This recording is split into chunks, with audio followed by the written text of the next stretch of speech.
আসসালামু আলাইকুম রহমতুল্লাহি ওবারাকাতু। সম্মানিত দর্শকবৃন্দ, অজুর পূর্বে এমন 7টি কাজ আছে যে 7টি কাজ বা 7টি কাজের কোনো একটি কাজ যদি কেউ ছেড়ে দেয় বা আংশিক করে না, তাহলে তার অজুটি পুরোপুরি সহি হবে না, তার অজুটিও আংশিক হবে, আংশিক হবে না।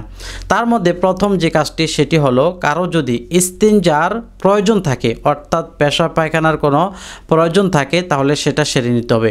পেশাব পায়খানার ব্যাগ নিয়ে বা পেশাব পায়খানা হবে এমন অবস্থা নিয়ে কেউ যদি অজু করে নামাজ পড়ে, তাহলে তার ওই নামাজ মাকরু হবে। এটা হলো প্রথম কথা। দ্বিতীয় নম্বর যে কাজটি সেটি হলো, অজু করার আগে আপনাকে অবশ্যই উঁচু স্থান বেছে নিতে হবে, না হয় আপনার অজুটি পুরোপুরি সহি হবে না। কারণ আপনি যদি নিচু স্থানে থাকেন আর উঁচু স্থানে যদি আপনি অজু করেন, তাহলে কিন্তু এটা আপনার শরীর উল্টো অপবিত্র হবে। আর আপনি যদি উঁচু স্থান বেছে নেন, আপনার অজুর পানিগুলো সেগুলো গড়িয়ে নিচের দিকে চলে যাবে, যেন অজুর পানিটা নিচে পড়ে বা আপনার এমন কোনো স্থানে আপনি অজু করতেছেন যেগুলো নিজের গায়ের দিকে আসতেছে, এরকম যেন না হয়। এরপর 3 নম্বর হলো, পবিত্র স্থান বেছে নিতে হবে। যেটা পবিত্র স্থান, অজু পুরোপুরি সহি হওয়ার জন্য, মাকরু না হওয়ার জন্য অবশ্যই আপনাকে অজুটা করতে হবে পবিত্র স্থানে, যেখানে প্রস্রাব পায়খানা নেই এরকম। এখন কথা হলো, অনেকের বাথরুমে অজুর স্থান, তো বাথরুমের মধ্যে কিন্তু 2টা পার্ট থাকে, একদিকে বাথরুম আর একদিকে আপনার অজু বা গোসলের স্থান। সেক্ষেত্রে কোনো সমস্যা নেই, যেহেতু সেটা অ্যাডজাস্ট, তাও একদিনের জন্য না, এটা সব সময়ের জন্য। কিন্তু এমনটা যেন না হয় যে আপনার অজুর পানিটা সরাসরি গড়িয়ে বাথরুমে যায়। এখানে কিন্তু 2টা অপশন থাকে, একটা হলো বাথরুমের, আর একটা হলো আপনার অজুর পানি বা গোসল পানি যাওয়ার মতো আরেকটা পাইপের মুখ থাকে। হ্যাঁ, মানে আলাদা আলাদা যেন হয়, সরাসরি যেন আপনি অজুটা করতেছেন বাথরুমের উপরে, এমনটা যেন না হয়।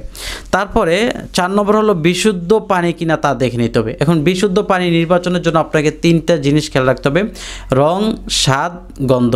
রং যদি পাল্টে যায় স্বাভাবিক পানি থেকে, তাহলে এই পানি দ্বারা অজু করতে পারবেন না। এরপর হলো স্বাদ, স্বাভাবিক পানি মুখে নিলে খারাপ লাগে না বা মুখ তিক্ত হয় না। যদি অন্য কোনো পানি, যেমন ঢাকা শহরের ড্রেনের পানি, তারপরে খারাপ পানি হলো আপনার নলানালির যে পানিগুলো আছে, ডোবা নালি, এগুলোর পানি কিন্তু মুখে নেওয়া যায় না, এই পানি দিয়ে অজু হবে না। তারপর হলো গন্ধ, যে পানি থেকে গন্ধ আসে, হ্যাঁ, দুর্গন্ধ আসে, ওই পানি দিয়েও অজু হবে না।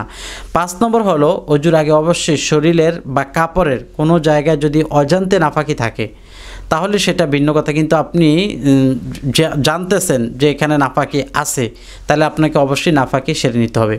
আবার যদি বিষয়টা এমন হয় আপনি জানেন না, কিন্তু অজু করার পর, নামাজ করার পর আপনি দেখছেন যে আপনার গায়ে নাফাকি আছে, তাহলে এই নাফাকি সরিয়ে অজু করে পুনরায় আবার আপনাকে নামাজটি পড়তে হবে।